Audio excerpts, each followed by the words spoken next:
नमस्कार, आपका स्वागत है जेएसआर न्यूज़ पे और मैं अभी मौजूद हूँ रामानुजगंज में। जैसे कि आप सभी को पता है कि रामानुजगंज में अध्यक्ष पद के लिए 3 दावेदार हैं, जिनमें से एक दावेदार हमारे साथ चाय के साथ एक बात करने वाले हैं, तो मैं आपको उनसे मुलाकात करवाती हूँ और साथ में एक चुस्की के साथ उनकी राजनीति में आने की क्या वजह है, इससे हम आपको परिचित करेंगे। तो सबसे पहले मैं आपका हमारे चैनल पे स्वागत करती हूँ। बहुत धन्यवाद। तो मैं चाहती हूँ कि आप अपने शब्दों से अपना नाम हमारे दर्शकों को बताएं। देखिए साथियों, मेरा नाम है राहुल जीत सिंह और राजनीति में आने का जो पूछ रही है मैम सवाल, पहले मैं राजनीति में ही था।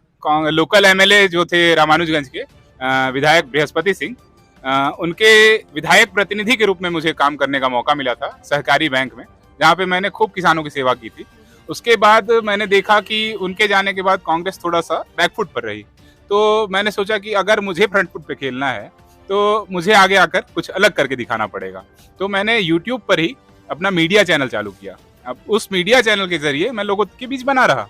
अब लोगों की जो मांगे थी, नगर पालिका का चुनाव आया जिसमें अध्यक्ष की सीट जनरल रही किस्मत से, तो मैंने सोचा कि जो लोगों की मांगे हैं उन पर मैं चुनाव एक बार लड़ करके देखूं कि लोग यहाँ के जागते हैं या नहीं। उनको जगाने का प्रयास है मेरा।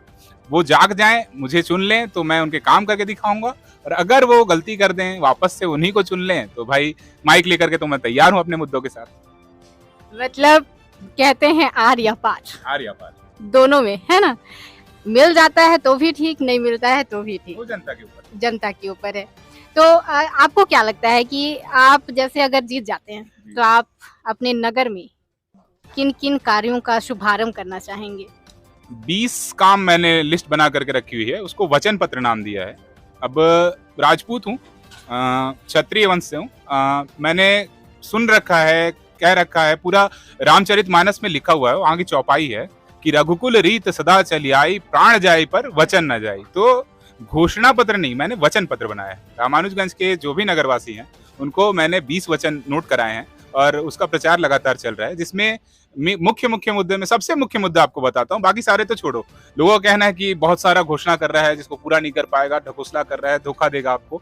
लेकिन अब क्या है कि एक घोषणा उसमें से आप ध्यान दीजिएगा, सबसे मुख्य घोषणा जो सबसे ज्यादा पसंद आ रही लोगों को, कि जो अध्यक्ष हैं वो हमारे अध्यक्ष जी पिछले 10 साल से हमारे रामानुजगंज के अध्यक्ष हैं, और 10 साल के 3650 दिनों में मुश्किल से 50 दिन वो नगर पालिका के कार्यालय में दिखाई दिए होंगे, मुश्किल से 50 दिन। आप खुद सोच के देखिए। मैंने घोषणा पत्र में सीधा सीधा लिख दिया है कि 10 बजे से लेकर के 4 बजे तक मैं नगर पालिका के कार्यालय में बैठूंगा। अब ये बताइए, लोगों को ये घोषणा पसंद आ रही है, अब इसको करने के लिए मुझे क्या मशीनरी लग जाएगी? अगर अध्यक्ष बनूंगा, कार्यालय में बैठने के लिए मेरे को क्या लग जाएगा? बहुत कुछ लगेगा क्या? बेटियों की शादी में टाउन हॉल फ्री। अब क्या है कि लड़के की शादी में तो लोग पैसे जुगाड़ कर लेते हैं। आप भी जानते हैं कि भाई दहेज लेना और देना जुर्म है, लेकिन आज भी समाज में ये चल रहा है, जिसके खिलाफ हूं मैं सर, लेकिन हाँ सच है कि आज भी समाज में चल रहा है। तो लड़के की शादी में धूमधाम से लोग मैनेज कर लेते हैं, लेकिन बच्चियों की जब शादी होती है तो वो लोग व्यवस्था नहीं कर पाते हैं। तो एक छोटी सी मदद, रामानुजगंज के नगरवासियों का वोट लेकर के नगर पालिका में अध्यक्ष बन के बैठूंगा, तो रामानुजगंज नगरवासियों के लिए एकदम छोटी सी मदद कर रहा हूँ कि भाई टाउन हॉल यहाँ पे 3 अवेलेबल है, उनका भाड़ा ना लेकर के लड़कियों की शादी में फ्री कर दूं उसको। भाई बहन बेटियां शहर की हैं, तो उनको अगर मदद हो जाए छोटी सी तो क्या दिक्कत है उसमें। ये मेरी घोषणा है। खेल कूद के लिए, युवाओं के लिए। आप, जब मैं कॉलेज में था, भिलाई से, मैं रुंगटा कॉलेज से इंजीनियरिंग किया हूँ, तो वहाँ पे कॉलेज में यहाँ से पढ़ करके गया, तो यहाँ पर खेल का जो फैसिलिटी है वो ऐसा है कि भाई हम जैसे तैसे भाई क्रिकेट खेलते हैं, अपने से जुगाड़ के बल्ला लिए, गेंद लिए, खेल रहे हैं। लेकिन वहाँ जो लोग आए थे, फुटबॉलर एक से एक, वॉलीबॉल खेल रहे हैं, सबके सब सुपर, क्रिकेट खेल रहा है वो सुपर। मैं बोला कि इतना लोग सीख कैसे गए? तो उनके यहाँ मुझे पता चला, रायगढ़ में कोई आया है, बस्तर से, जगदलपुर से, कोई आया है आपके तमनार से, मतलब जितना भी है छत्तीसगढ़ में, कोरबा से, सब जगह से आए हुए लोग हैं। वहाँ पर मशीनरीज अवेलेबल हैं, खेलने के लिए बहुत सारे इक्विपमेंट्स अवेलेबल हैं, कोच अवेलेबल है उनके पास, इसलिए उनकी खेलने की जो क्षमता है वो इतनी बढ़िया है। और मैं वहाँ पे जाके बूंदा से बैठा रहा। अब क्या है कि रामानुजगंज में भी कोई ऐसी मशीनरी अवेलेबल नहीं है, मैं चाहता हूं कि यहाँ के लोगों के लिए मैं वो मशीनरी अवेलेबल कराऊं, कोच अवेलेबल कराऊं, cricket club, volleyball club, football club, ऐसे क्लबों का गठन करके युवाओं को खेलने के लिए मैं उनके इक्विपमेंट्स अवेलेबल कराऊंगा। एक coach any time dedicated coach लगा रहेगा। अब सोचिए कि हर साल ट्रेनिंग कराई जाए तो 5 साल के अंदर यहाँ रामानुजगंज की जो टीम बनेगी क्रिकेट की, अंडर 14, अंडर 19, अंडर 24 जो टीमें बनेंगी वो पूरे छत्तीसगढ़ में रामानुजगंज से नाम रोशन करेंगे कि नहीं। जैसा कि अभी आपने बोला युवाओं के लिए आपने काफी अच्छी अच्छी चीजों को बताया है, तो ऐसा कुछ और भी है आपके दिमाग में जैसे कि और जनताओं के लिए जो युवा नहीं है फिलहाल अगर देखा जाए तो? और जनताओं के लिए बहुत कुछ है ऐसे। टाउन हॉल का मैंने जो आपको बताया वो बच्चियों के लिए है भाई, जिनकी शादी हो रही है, जो बच्चियां मतलब जिनके माता पिता परेशान रहते हैं। युवाओं के लिए और है कि जेई नीट की जो कोचिंग होती है, हम 10 टॉपर्स जो 12वीं की टॉपर्स रहेंगे उनको हम जेई और नीट की कोचिंग फ्री में कराएंगे। ठीक है, एंट्रेंस एग्जाम होता है, जीई बोलते हैं, तो वो मैथ्स वालों के लिए रहता है। मैथ्स के जो विद्यार्थी हैं वो इंजीनियरिंग में अगर प्रवेश चाहते हैं तो उनको जॉइंट एंट्रेंस एग्जाम देना पड़ता है। तो उस एग्जाम की जो कोचिंग होती है उसकी फीस हाई फाई होती है। हमने नगर पालिका की ओर से प्रयास करेंगे कि भाई नगर पालिका के फंड से हो या फिर कहीं और से मैनेज कराना पड़े, लेकिन हम उनके लिए फ्री कोचिंग की व्यवस्था करेंगे। ठीक है, और जो हमारे देखिए सीनियर जो हमारे रामानुजगंज के हैं उन लोगों को, सीनियर और जूनियर हो, बहुत सारे लोग हैं जो चोरी से बहुत ज़्यादा परेशान हैं नगर में। अभी कल की बात करूं तो जो सब्जी मंडी है वहाँ पे 6 मोबाइल चोरी हुए हैं, 6 लोगों के पॉकेट से।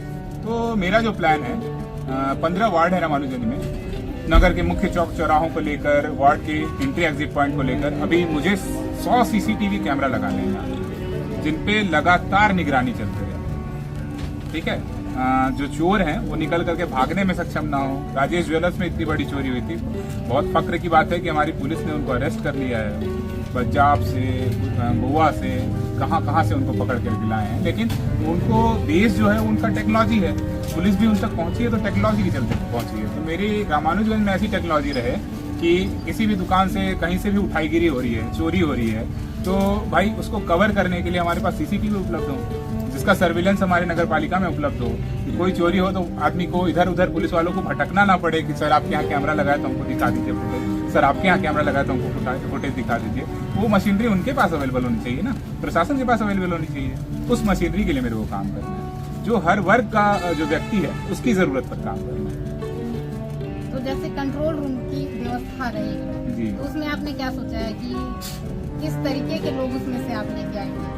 रामानुजगंज के 100 बेरोजगार युवाओं को रोजगार देने का अपना प्लान है। हर घर में मुफ्त जो है राशन कार्ड पहुंचाने की सर्विस। आप नगर पालिका जाओ, अपना जन्म प्रमाण पत्र बनवाने जाओ, मृत्यु प्रमाण पत्र बनवाने जाओ, राशन कार्ड बनवाने जाओ। अब जब जाते हो तो वहाँ पे आप तो आपको नगर पालिका के कर्मचारी घुमाएंगे 1 बार 2 बार 3 बार, जैसे तैसे करके आपके कार्ड अवेलेबल होंगे आपको।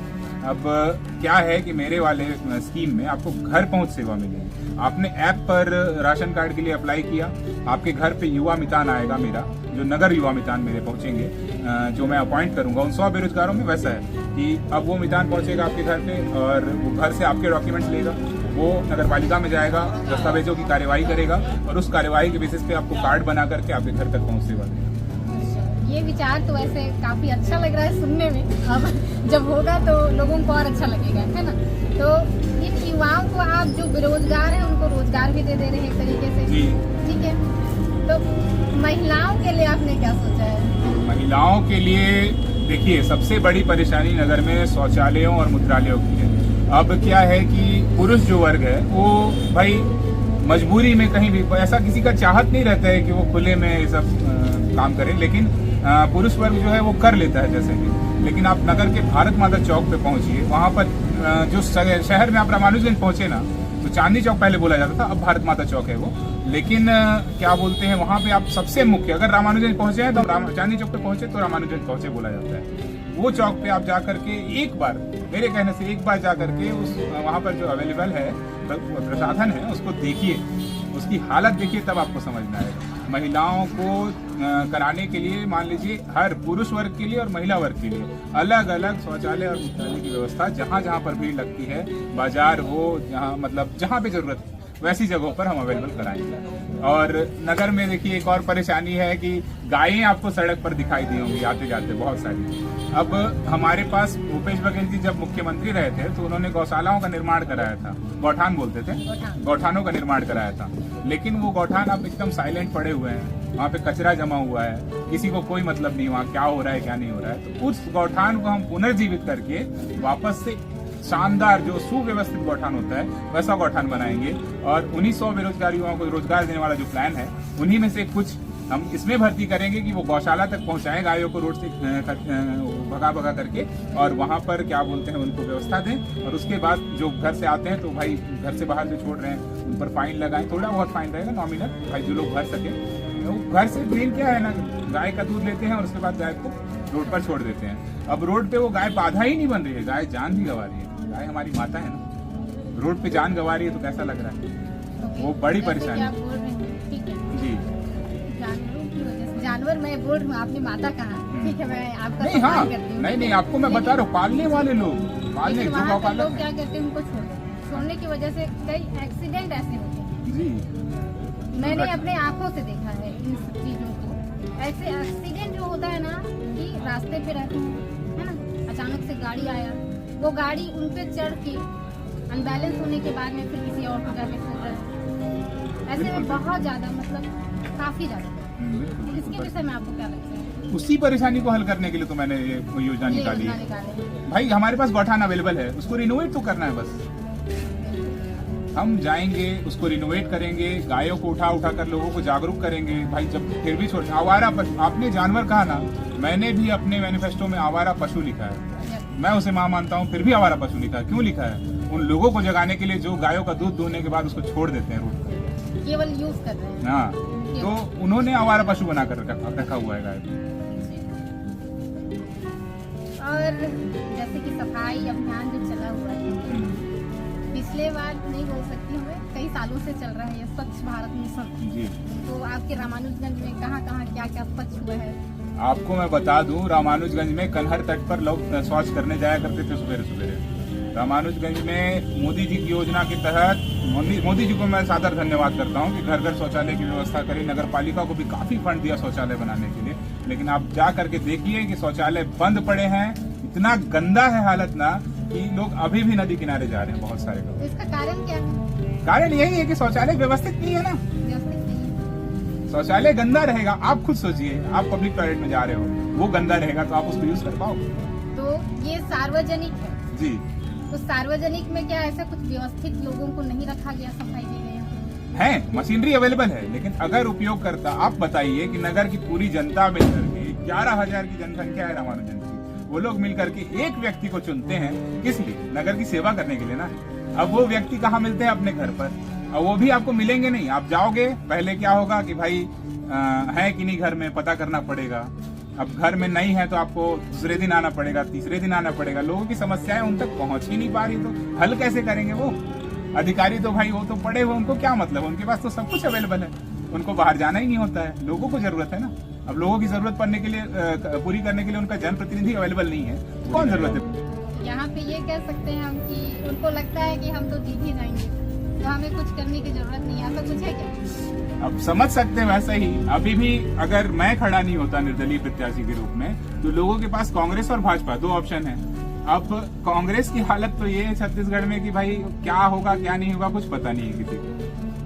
जैसे कि अभी आपने बोला, तो एक सवाल आपका पर्सनली हो सकता है, मुझे लगता है कि आप कांग्रेस के प्रतिनिधि, मतलब की प्रतिनिधि, जहाँ तक हाँ, यूथ कांग्रेस का महासचिव था और विधायक का प्रतिनिधि था। निर्दलीय में उठने का कारण कैसा हुआ आपका? निर्दलीय, मैंने पार्टी से इस्तीफा दिया है बकायदे।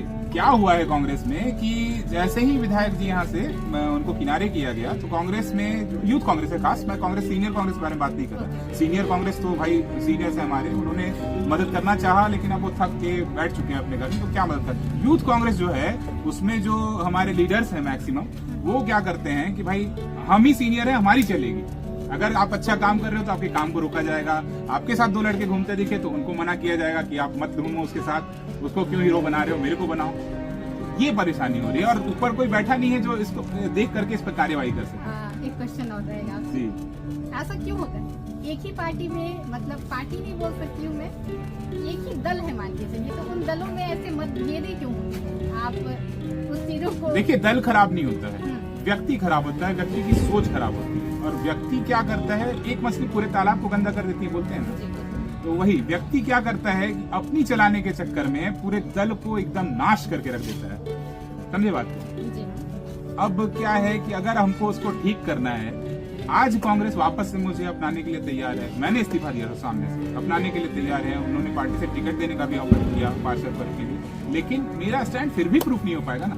मेरे को तो ये प्रूफ करना है कि एक आदमी अगर अच्छी सोच के साथ आगे बढ़ता है तो उसको कांग्रेस बीजेपी नहीं देखा जाएगा, उसको उस आदमी की सोच को देखा जाएगा कि उसकी सोच कैसी है। उस सोच के साथ लोग जुड़ना चाहेंगे। आपको संगठन और पार्टी की जरूरत है, मैं मानता हूँ, लेकिन अगर आपको पार्टी में भी काम करने की स्वतंत्रता नहीं है। कांग्रेस पार्टी की आइडियोलॉजी मुझे बहुत पसंद है, भारतीय जनता पार्टी की आइडियोलॉजी से मुझे थोड़ी बहुत प्रॉब्लम है, लेकिन उनके काम मुझे बहुत पसंद है, बहुत सारे।